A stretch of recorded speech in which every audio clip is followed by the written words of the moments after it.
السلام عليكم كابتن. السلام. شلونك؟ شلون الصحة؟ كابتن اليوم حابين نسألك عدة أسئلة. طبعا هاي الأسئلة نحب نستفاد من عندها من خبرتك الكبيرة إن شاء الله. وأنت عائلة إن شاء الله كلكم رياضية وحابين يعني نسمع من عندك هاي الأجوبة. ان شاء الله. فإن شاء الله نستفاد من عندك ومن أجوبتك حبيبي. تفضل قول. كابتن، برأيك الأوضاع الإجبارية شنو هي؟ بالنسبه للبطوله اوضاع اجباريه عددها 7. المطلوب من عندك على المسرح 7. نعم. تكون دبل بايسبس امامي، الخلع الامامي، الجانبي، والدبل بايسبس الخلفي، والخلع خلفي، والتراي، شد على المعده والافخاذ. هذول السبعه الاجباريه. حلو. كابتن، أهم أنواع المكملات الغذائية. في لاعب اذا تمرينه قوي لازم يتجه له يعني بالاضافه الى جدول الغذاء اللي مكون من 6 وجبات او 7 وجبات. اكو امور ضروريه، الامينو ضروري، خاصه البي سي اي جدا ضروري. حلو. الجلوتامين جدا ضروري. الكارب اثناء التمرين جدا ضروري. هذول ضروريات اكثر. طبعا احنا كابتن دائما نسمع من اللاعب يعني يقول له مثلا اريد اخذ بروتين شنو اللي اخذه؟ فاحنا تنورنا بهاي الشغله، فيعني عندك مثلا يجيك لاعب مبتدئ يعني مثلا جسمه يقول مثلا 60 كيلو او 55 كيلو، شنو هذا اللي تحب تعطيه مثلا البروتين؟ ويجيك واحد مثلا وزنه 80 كيلو يريد بروتين مثلا، فانت تشرح لنا على هيك الموضوع. يشوفوا اللاعب اغلبيه اللاعب يكون مزاجي. اللاعب الضعيف انا افضل انه ياخذ البروتين اللي بنسبه فات عاليه. حلو. نسبه الكارب تكون جدا عاليه، بس طبعا كل لاعب وجسمه يعني على حسب جسم اللاعب. حلو. زين كابتن، شلون اعرف البروتين اذا كان مغشوش او البروتين كان جيد؟ هاي الشغله صراحه شوي تدوخ اللاعب. صحيح. هاي الشغله هي تتبع للشركات، اكثر من 500 شركه موجوده فقط بالصين تصنع البروتين يعني جودته تعبانه. فافضل انه يروح يكتب على محل او وكاله مضمونه. يعني سوف تجد في العراق عندنا وكالتين مضمونات، موادهم كلها مضبوطه، بس انه تريد تعرفهم من خلال انه مجرد النظر ما راح تكشفها الا عن طريق الاستعمال. حلو. حلو. كابتن، بالنسبه الكورسات يعني الانظمه اللي نعرفها احنا كل شهر مثلا او كل 40 يوم، اريدك تحكي لنا عن الكورس وشنو الفائده منه من نبدل كل شهر وشهر الكورس يعني. حب تنورنا هم في الشغله كابتن. مساله الجدول انا ضد انه اللاعب ياخذ كورس ويروح 45 يوم يلعب ويرجع. حلو. دائما افضل انه اللاعب دائما بين اسبوع والثاني يعني على الاقل اسبوعين نقول، الاسبوع الثالث هذا يعني يفاجئ العضله، يعطيه تكرار عالي، سوبر سيت. لازم يفاجئ العضله، يعني الاستمرار على نفس التمرين يصير روتين للعضله، انا ضد هذا الشيء. حلو. كابتن، ما هو معنى التنشيف؟ التنشيف طبعا اغلبيه الناس نشوفهم ينشفون يبان انه التنشيف ما ياكل او ينام جوعان، او هذا الشيء اكبر غلط. التنشيف هو لازم يكون وجباته منتظمه، متكونه من 7 او 6 وجبات غذائيه، بين الوجبه والثانيه من 2.5 ساعات الى 3 ساعات على حسب الجسم شلون طريقه حركه.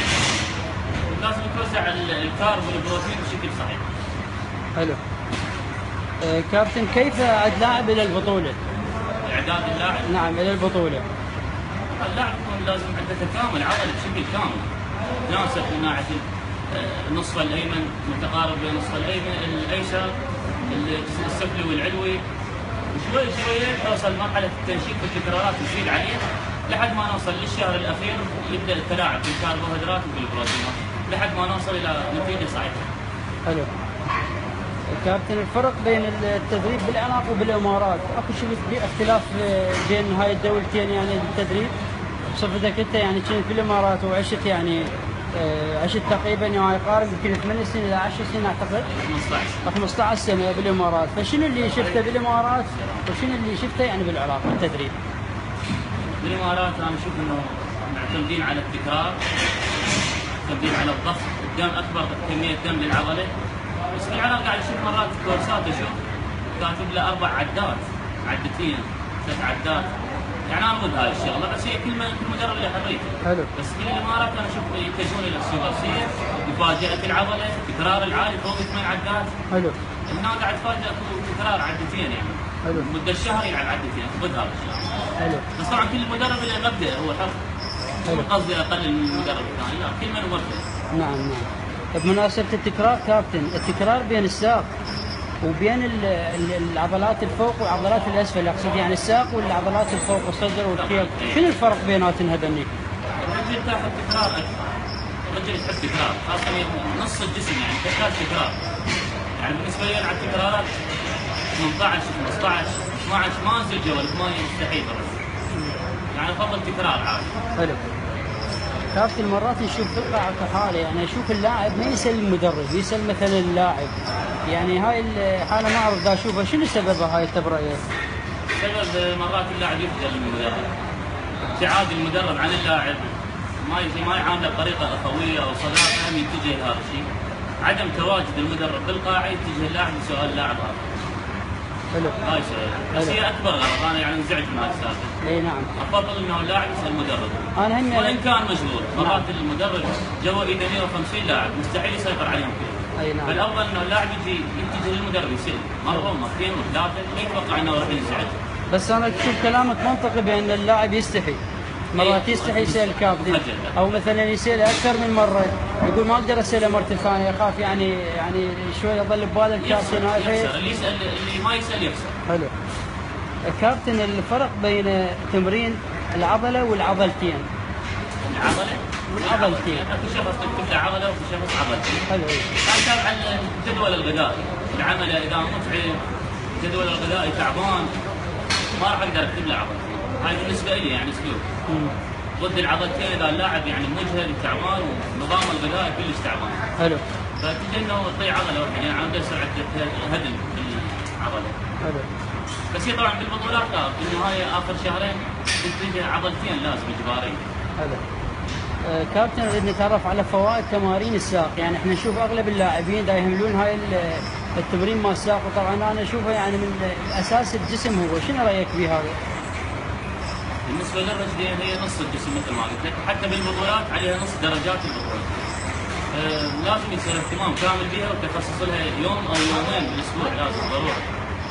لازم يصير اهتمام، خاصه يعني اكو ناس تهمل حتى عضله البطاط يهملها نهائيا.